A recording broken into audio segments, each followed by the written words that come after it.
Yo, what's going on, y'all? It's Combo Breaker 99. I'm back with another quick post-fight discussion / analysis video of last night's strawweight fight between Karolina Kowalkiewicz and Jessica Penne.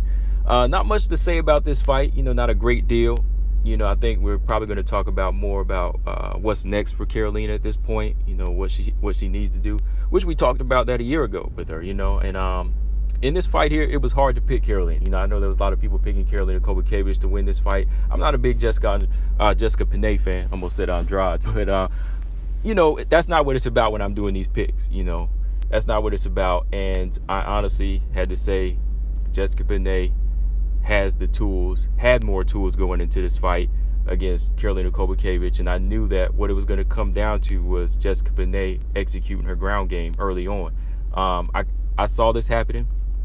I saw this happening, in the first round. I knew that it was going to favor her, and as soon as Penne was going to get this fight down to the ground, Kowalkiewicz was going to be in trouble, But when you think about it, even the stand-up was starting to favor Jessica Penne as well. I mean, going back and looking at the first round right away, Penne, she was on the attack. She was coming forward, putting Karolina Kowalkiewicz on the back foot, and she was able to land some good 1-2s, good stiff jab right down the middle that knocked Karolina back. And the one thing I noticed, Karolina was taking more of a defensive approach. She was on the back foot, but at the same time, it didn't look like she was used to this approach. It really didn't look like Karolina was used to this approach of trying to, move side to side. She's used to coming forward and letting the bombs go. So Penne looked more comfortable coming forward and landing those shots. And then Karolina, she was able to catch a kick from Jessica Penne, get the trip, and as Penne was laying back, she just invited Karolina down, and that was another thing. It showed the level of IQ. Like, if I was Karolina, I would have just stepped back. Penne was actually kind of waving her in, so Karolina got down. She went in the guard of Jessica Penne. Jessica looked comfortable on her back. She got back up, and then she got the takedown and got top position over Karolina. And she was in the guard, and she was landing some nice strikes, just putting some pressure on her, and just really putting the weight on Karolina at this point, and just making her uncomfortable on her back. And Karolina, she did try for the heel hook as Jessica got up, but Jessica was able to, slip out of that, and just again putting that pressure and activity on her. She got the back of Karolina, and she locked in an armbar attempt. She transitioned to it quick, and I think it was like 1:30 left in the round.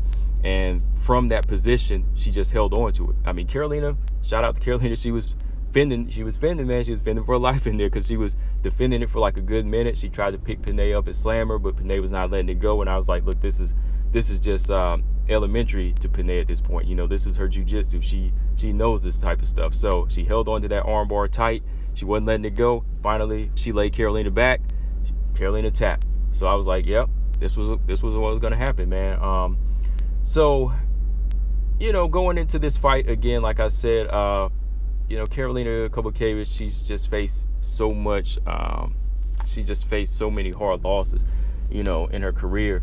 And I think at 35 years old, it's really going to be tough for her to, make a lot of changes and adjustments in how she fights. I think that just comes with the age sometime. When you get comfortable in one style, or just doing anything in life, whatever the habit is, you get used to that. It's hard to break that chain, unless you really, really look at yourself in the mirror and say, do I need to be doing this, or do I want to get something else different out of the fight game? Like, usually if you just love fighting, it's hard for you to change, because your mind frame is just to go in there and fight.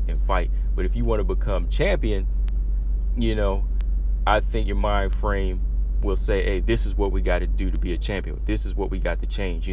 Certain things have to change, not just a team, but our habits, our bad habits is what has to change in the game. And I think for Karolina at 35, it's really tough seeing her make those changes, because I don't think she has the strap on her mind like that, and that's just my opinion. I just seen so many hard losses here. She's faced so much damage, and last night we didn't see much change in her style here.